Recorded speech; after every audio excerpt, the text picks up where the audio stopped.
This film is sponsored by New York Life and its dedicated agents, proud sponsors of NFL Team Highlight Films. New York Life, the company you keep.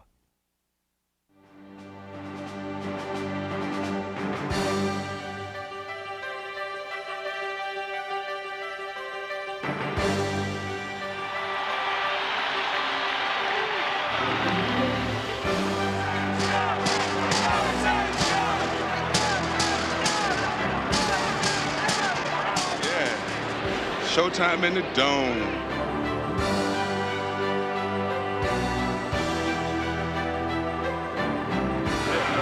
Middle of the rack kick, base kick, kicks off, kick ass. Ready!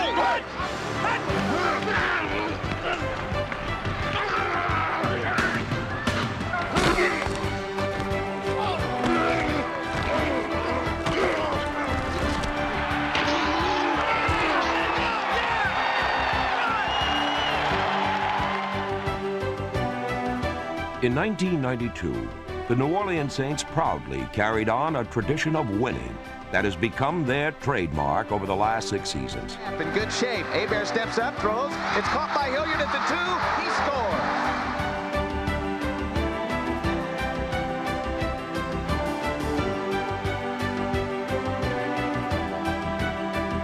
scored. In 1992, the Saints won 12 games, tying their previous all-time single-season victory mark. They sent 6 players to the Pro Bowl, including all 4 of their starting linebackers. And by earning a wild card berth, they qualified for the playoffs for the 3rd straight season.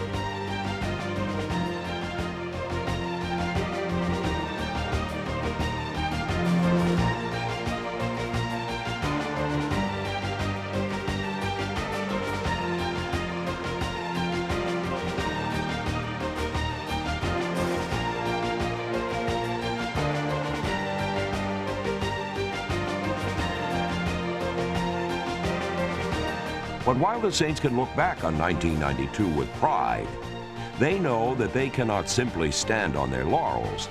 A whole new era is dawning in the NFL, and the New Orleans Saints are ready for it. The 1992 season was a success, but the Saints are looking to 1993 and beyond, where great expectations await them.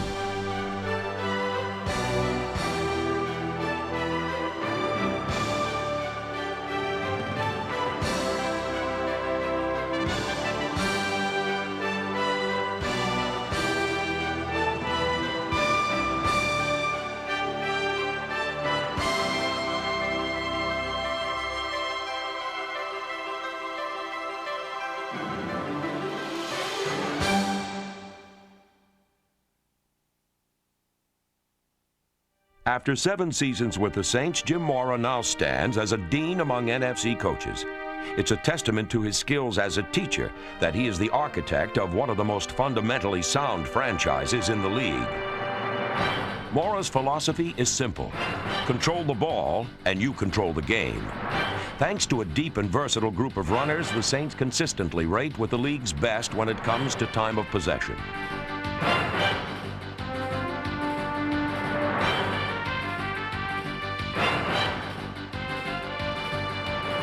The ability to spread the ball around and utilize all their many weapons gave New Orleans one of the NFL's most diverse passing attacks.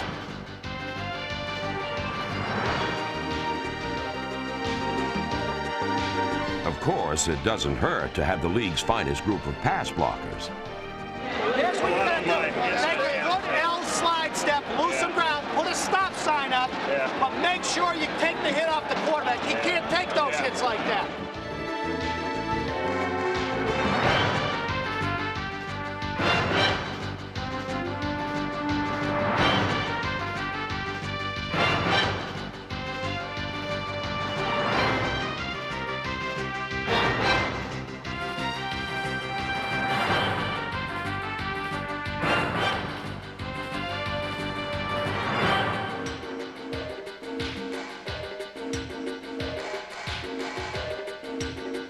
In 1992, the Saints ranked second only to the 49ers in average yards per pass.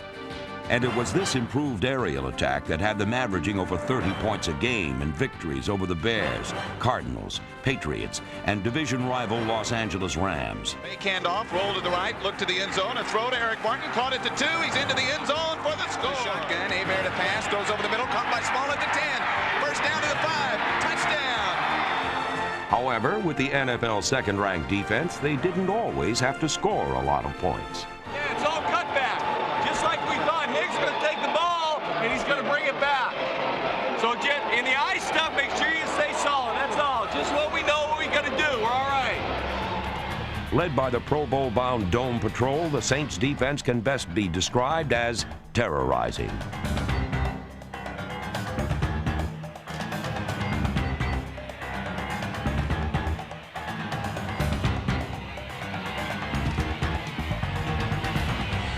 New Orleans topped the NFL with 57 sacks.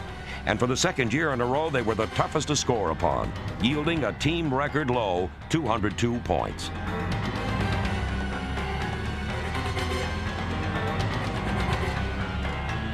But what has come to characterize the Saints' special brand of defense is their ability to literally go on the offense.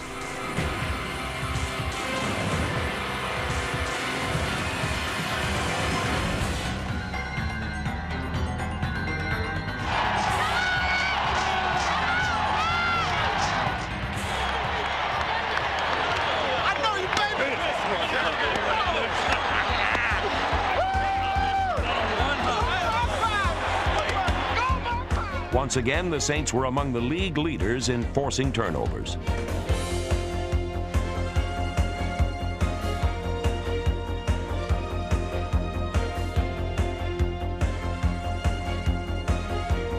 Torrey Cook led the way, picking off 6 passes, third best in the NFC. As always, where there was a loose football, there was a large number of interested Saints.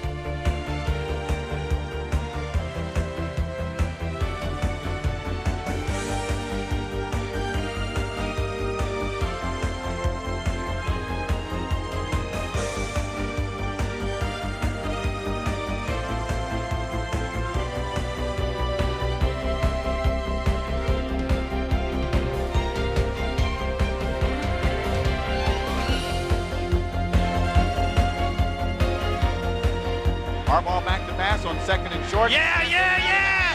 Up the would-be receiver Lewis, intercepted.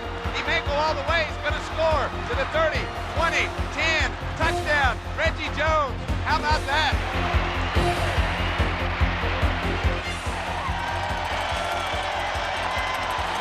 By registering their 5th winning season over the last 6 years, the Saints have continued to build upon a master plan for success, first begun when owner Tom Benson arrived in 1985.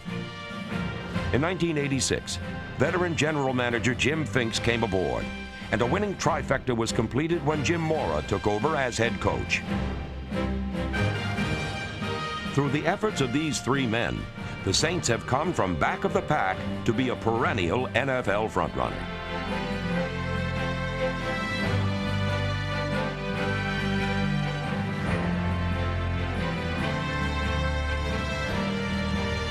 It was in 1987 when the Saints first captivated an earthly and heavenly audience. In just his second year as head coach, Jim Mora's Saints became first-time winners.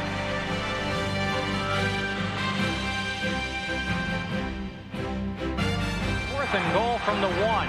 Pitching it to Pollard, sweeping left.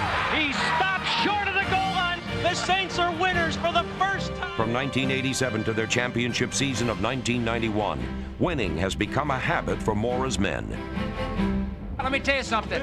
You guys deserve to be the NFC West champ. You're the best football team in this damn division. A hell of a job. Feel good about it. I'm proud of you.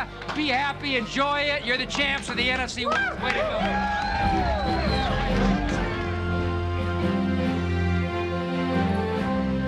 Success has led to worldwide appeal. And what the Saints did in England in 1990, they hope to do again in this year's American Bowl in Japan. Indeed, the Saints' rise in popularity has been so spectacular that in 1992, 3 preseason and 6 regular season games were nationally televised. One of those broadcasts was the season ender in the Meadowlands.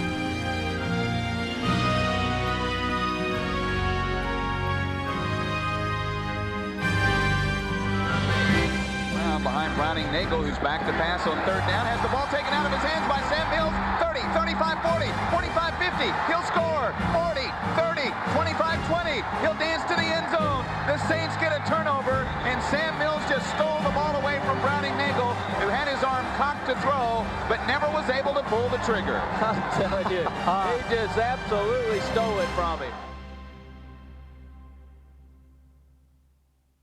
The moss-covered vines, the tall sugar pines, where mockingbirds used to sing.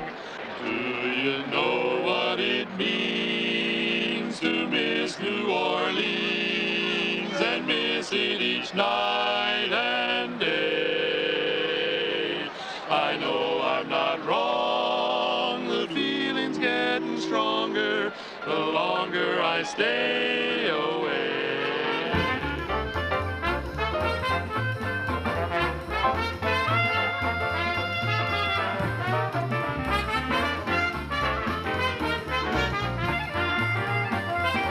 The city of New Orleans. To put it bluntly, there is no town in the U.S. quite like it. Just ask Archie Manning, the retired Saint quarterback who continues to make the Crescent City the site of his home and business.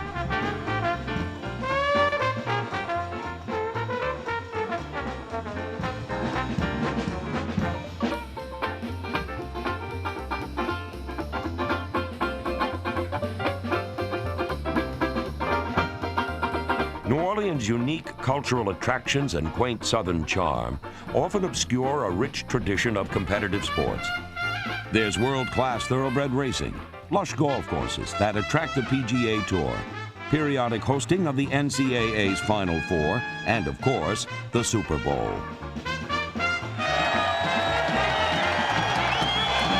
But the toughest seat to get is to a Saints game, where the NFL's most enthusiastic fans are as much a part of the sport as the players themselves.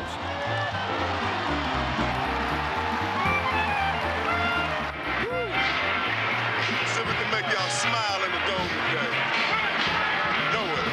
Hey, let's make a difference in the outcome of this ball game, team. Start it right here. Get this crowd going. We're the champs, baby. We're the champs. We're going to totally match up. Everybody get out. Let's go. Ready? Go.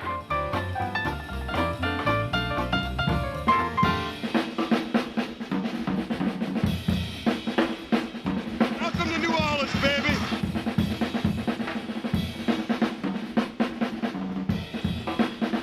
Thunderdome, Cajun Crunch. Have a full ride home. Long ride up north. Bear out of the shotgun, snap back in good shape, throw to the end zone, touchdown Saints, Eric Martin. Well, they deserve to be heard for a while. And they might have helped win this game with that kind of noise. Yes, sir. Things are always rocking in the Superdome. And it never rocked more than during a wild 11-day stretch in the autumn of 1992, when the Saints played host to 3 crucial games.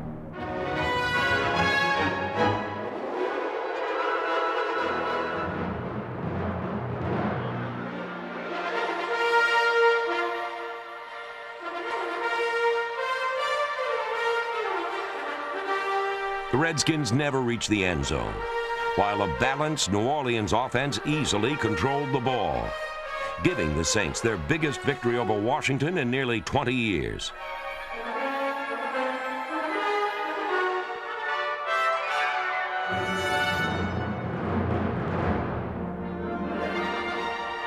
Hebert gets the snap, back in good shape, steps back at the 12, being rushed out of the pocket, rolls to the right, still rolling, looks, throws to the end zone, caught, touchdown, Quinn Early. And we're going to be on top of Marino today, too. All day long, all day long. It's the only way you can win these types. Gotta pressure Marino. Gotta pressure Marino. If you don't pressure Dan Marino, this is what he does. Fortunately, the Saints began to heed Swilling's words.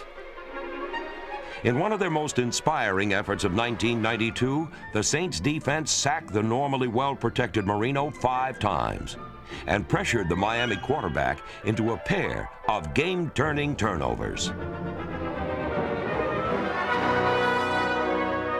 Page in motion, Marino back to pass. He's hit by Swelling, fumbles the ball, it's picked up by the Saints. Will score! 25-yard fumble return. The Saints have broken the tie with the defensive touchdown. Oh, yeah!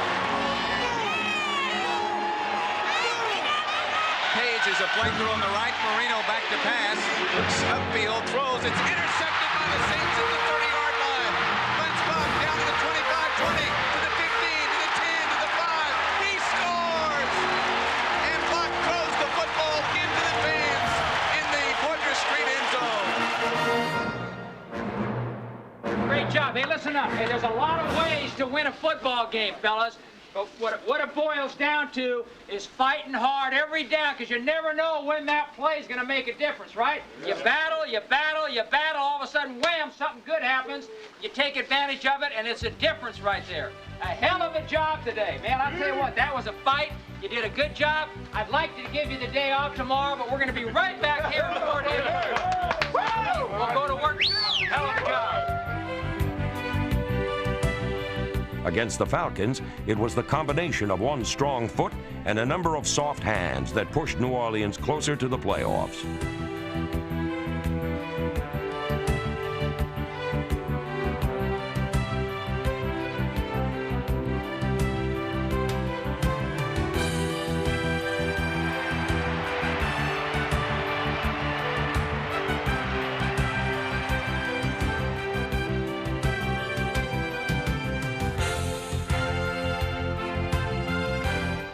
The ever-reliable Morton Anderson booted home 5 field goals. And another memorable moment came when he split the uprights on a 65-yard kickoff.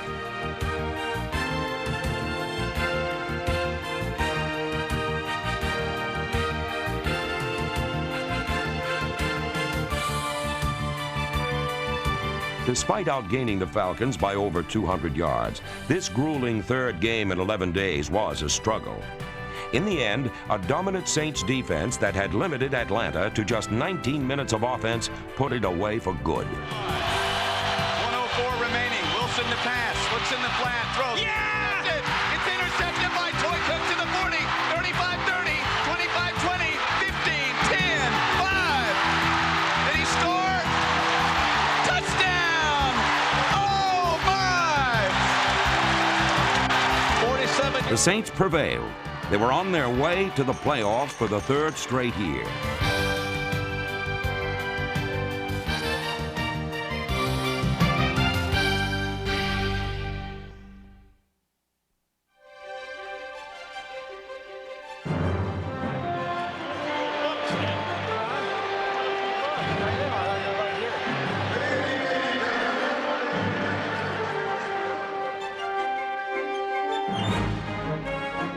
The first 30 minutes of this NFL wildcard game was a microcosm of everything that was successful about the Saints season.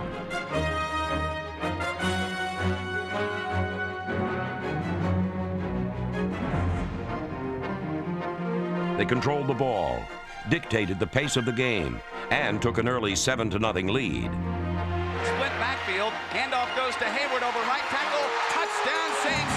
It's 6-0 with 9:20 remaining in the first period. Hayward gets the touchdown.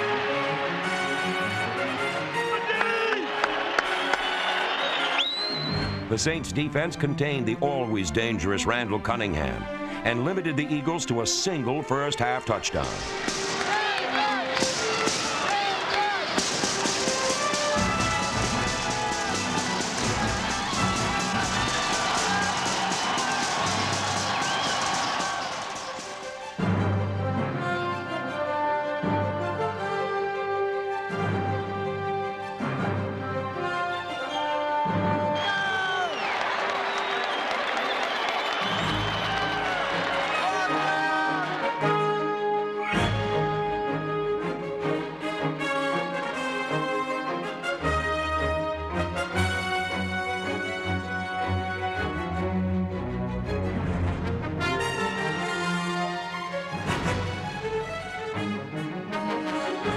ball in motion out of slot right to the left with Vaughn Dunbar behind Hebert. Straight back to pass, looks, throws for the corner of the end zone. Is it caught? Touchdown. After taking a 17-7 halftime lead, the Saints appeared to be on the verge of their first ever postseason victory.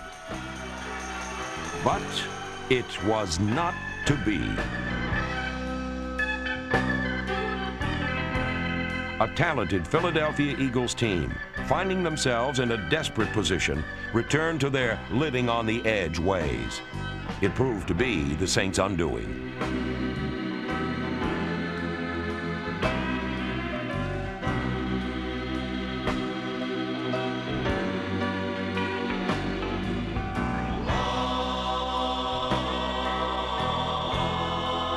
A proud season came to a painful end.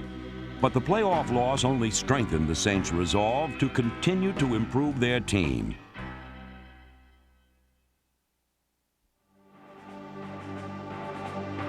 In the span of just a few seasons, the New Orleans Saints have built a tradition of winning.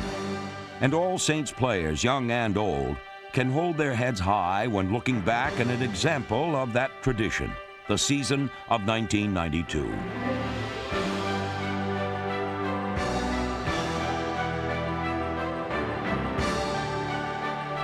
But teams don't improve by reliving the past. The New Orleans Saints have been hard at work at building for the future. There's a new practice facility on the drawing board. Work is being done on the already modern Superdome. But it's the players that bring home a winner, and Jim Mora likes what he sees.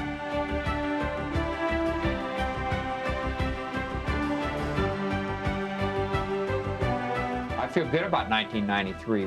We were a good football team, and yet we're not satisfied with what we've accomplished. We want to do better. I think we've got a great nucleus. We've got a philosophy. We've got a nucleus of players. They're knowledgeable. They're smart. They work hard. They're not content with. They want to be winners. They want to be the best, and they're going to do what it takes. And that's what you need to have from everybody within the organization to be successful.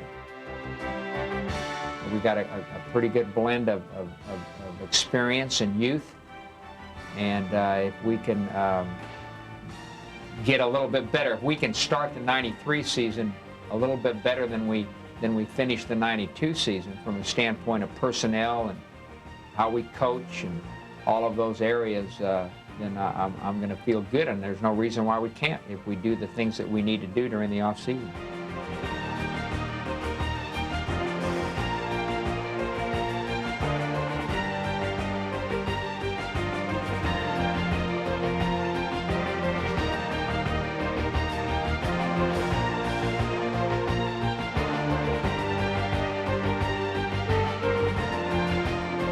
The NFL is entering a whole new era, and the Saints are ready for it.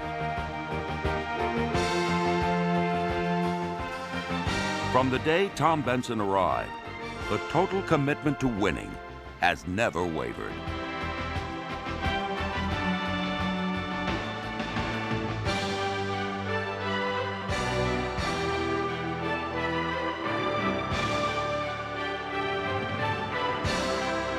Youth, experience, and a solid football foundation have the Saints looking to the 1993 season and beyond with great expectations.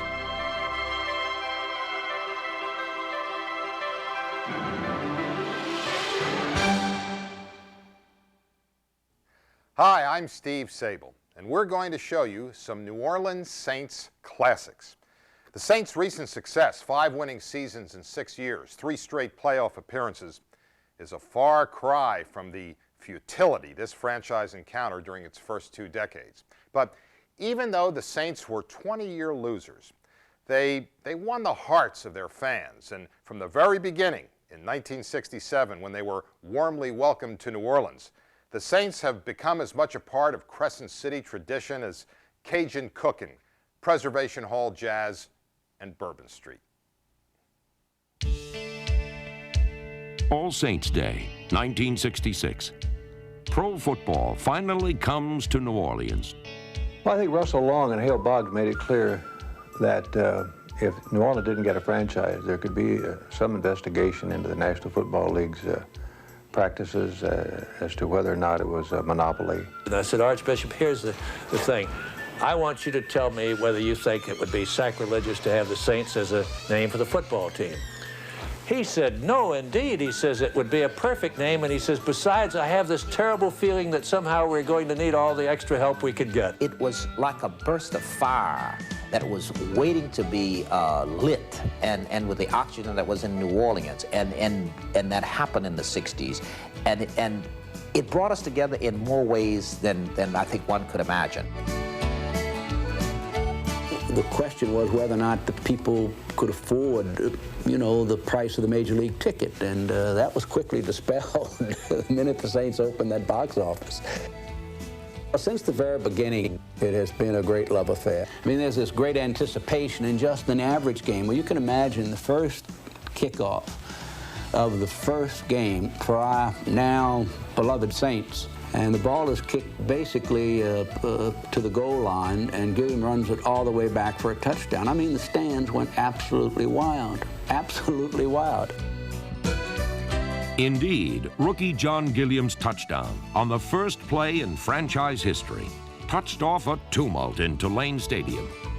Out of this initial hysteria emerged the first generation of Saints heroes. 271! Hey! Quarterback Billy Kilmer took center stage, and the Saint Air game took wing, with veteran pass catchers such as Dave Parks joining a Polish kid from Steubenville, Ohio named Danny Abramowitz. Hey, 71s too are good, Bill. Threes into the short side like that. I can get this guy on turnouts now. Turnout in the short side.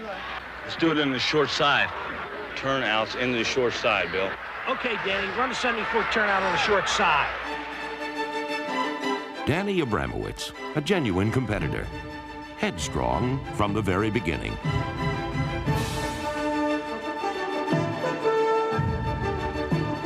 The dreaded sound always is the rookies that knock on the door and bring your playbook, and finally one day it was me. So I left my playbook, I went right downstairs, because all I had done during the exhibition season was basically run down on special teams and things. I'd never played in the game as a wide receiver. And I went into Coach Fears and told him that you didn't give me a chance to play, that I'm not leaving. And he sort of was put back, and he says, you're not joking, are you? I says, I'm as serious as I could be. And so he stayed, catching passes in 105 consecutive games, often risking life and limb running routes into the so-called charm of old Tulane Stadium.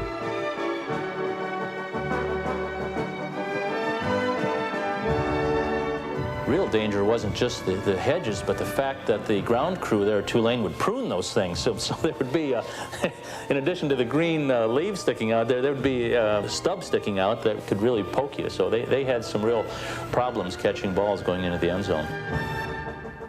Remember Al Hurt going absolutely bananas. Al was our official cheerleader. He had the microphone in his hand. I doubt if that would ever happen again. I think the league would ever let an Al Hurt cheer with a public address mic. But in those early years, neither Al Hurt's horn nor Ben Hare's heroics could guide the Saints' chariot to the promised land of victory.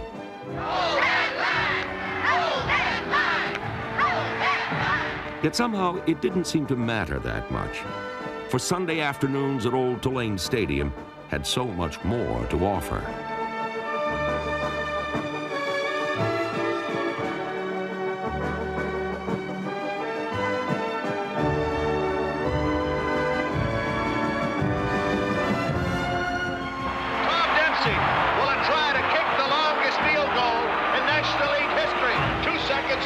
Here's the snap. The ball is down. Dempsey kicks. It's on the way.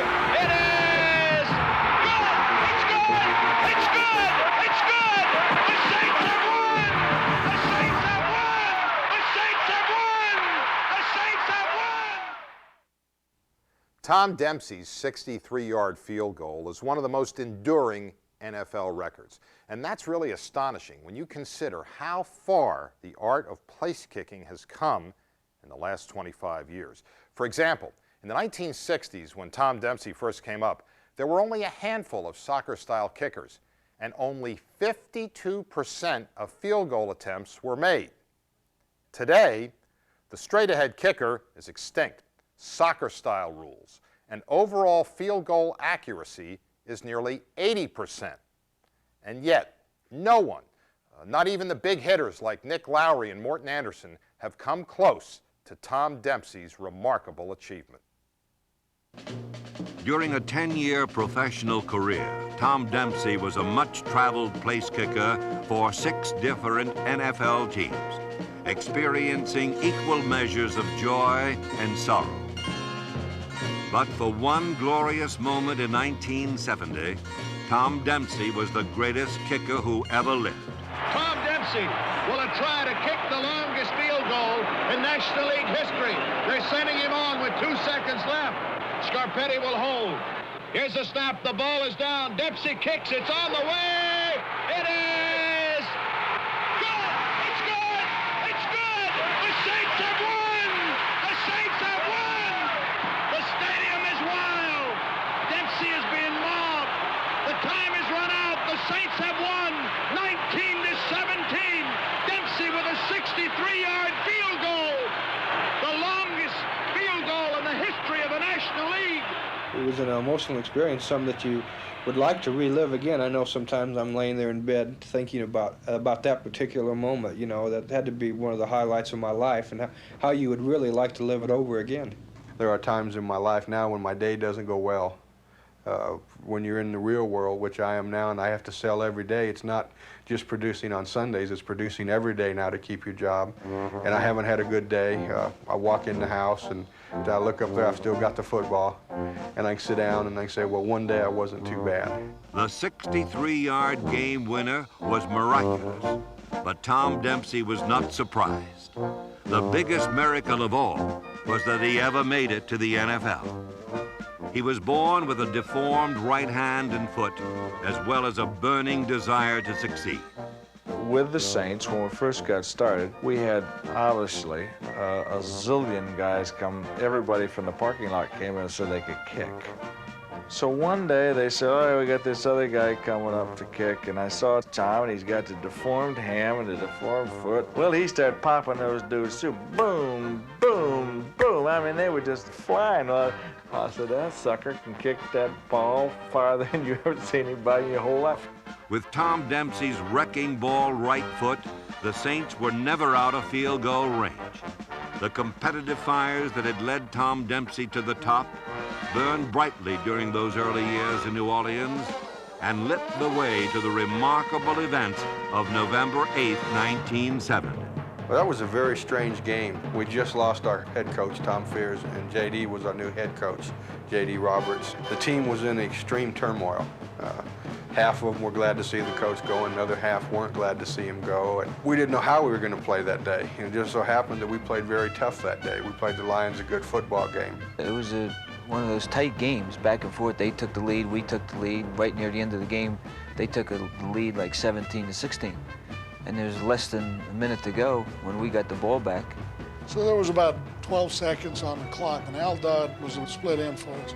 And I just got in the huddle, and I said, Al, I want you to go down there at least 20 yards and make a good comeback, and I'll just get you the ball out there, and we'll try to get as many yards as we can. I think Detroit really thought the game was over anyway, and they didn't rush me very hard. And Al made a real nice move, and he just laid out and made a great catch and got in position. I know what I was doing. I thought we had lost our mind. 63-yard field goal. I was walking down the sidelines towards the tunnel in old Tulane Stadium to go in the locker room. I thought we had lost our mind. I was on my way into the locker room. Basically, I just thought I'd stop and watch him miss it and go on in with a win.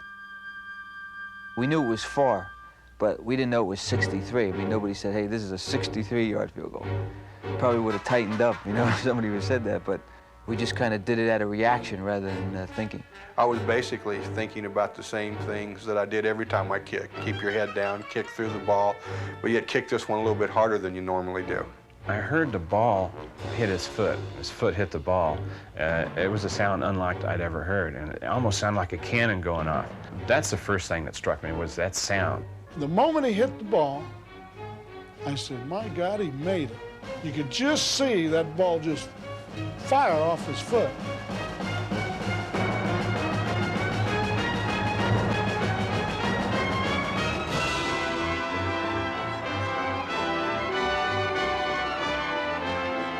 I don't really think it was larger than life. There's been a lot of other things in my life that I consider more important than the field goal. I think probably the most important thing to me is my family. My boy and my 2 little girls and my wife. I think the biggest thrill I have ever had is the day they were born.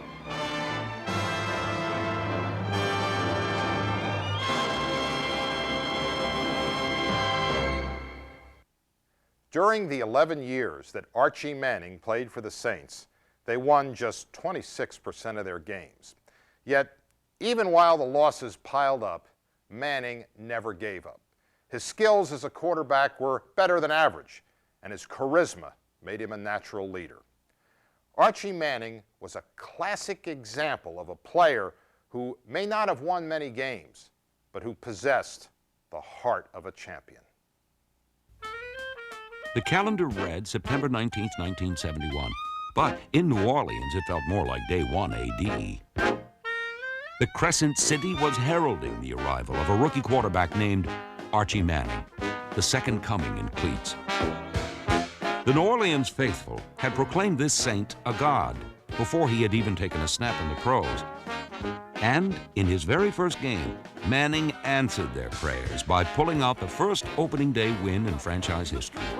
It's back to his left. He flips one upstream. It is grabbed out of the air. The Saints have scored, and this place is... I guess it's a great way to start a career, but on the other hand, it just, I think, built those expectations even higher for the fans here that I was going to be the savior for the franchise. Manning had become a Dixieland hero in college, where he led Ole Miss to 2 bowl victories. And though he tried to teach the hapless Saints a degree of dignity, his teammates were pursuing their own degree from the School of Hard Knocks.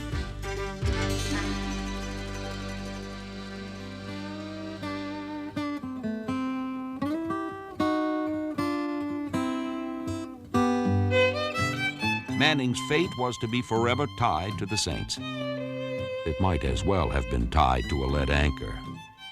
It was just the luck of the draw for Archie. Archie's a great football player, and had he gone with a team like the Raiders or in Pittsburgh or whatever, they'd be talking about Archie Manning right now as one of the great quarterbacks of all time. During Manning's 11 years with the Saints, they lost more games than any team in the league. And the only place you'll find him in the NFL record book is under the heading, most times sacked.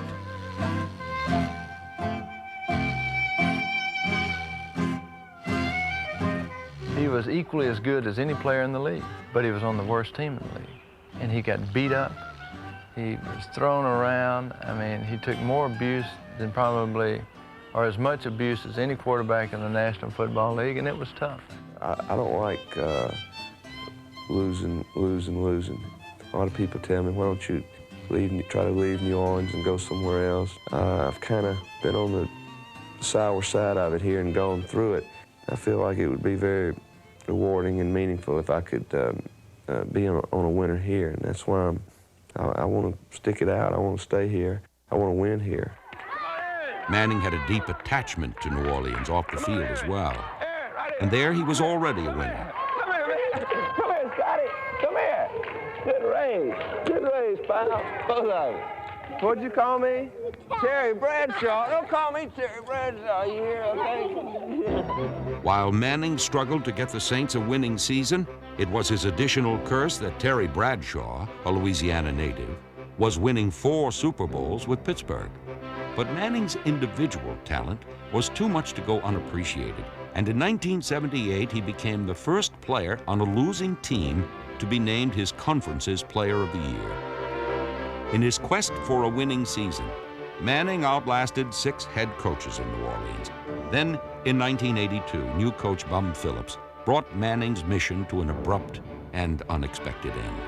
It really hurt me to get traded. I had played that long and had been told I was going to be here. I very much wanted to finish my career here, so I guess it broke my heart more than anything. And I told Bum, I said, you know, I'll forgive you for trading me, I'll never forgive you for trading me to Houston, because it was a worse situation over there than it had been here. As he had done for the Saints as a rookie, Manning led the Oilers to a win in his first game there. Unfortunately, they won only 2 of 21 after that. With the Oilers' lack of talent, they didn't have a chance. But even on the ugliest busted play, it would be wrong to say that they didn't have a prayer, as long as this former Saint was around. I saw Renfro, and I was going to take a chance to get it to him, so I just whipped it underhand.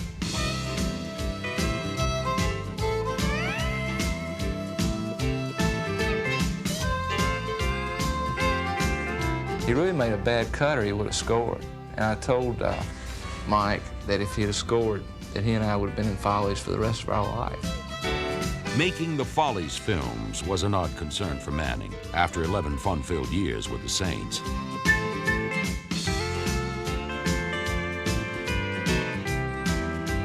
While his teammates bungled their way into the blooper reels, Manning often turned their hijinks into highlights and managed to retain at least a shred of dignity for the franchise. I think when you talk about New Orleans Saints football, the first name that will ever come up always will be Archie Manning. In 14 seasons as a pro, Archie Manning never had a winning season. But Manning was more than just another lovable loser. For while the debate may never end over which Hall of Fame quarterback was the best of the best, Manning was without question the best of the worst.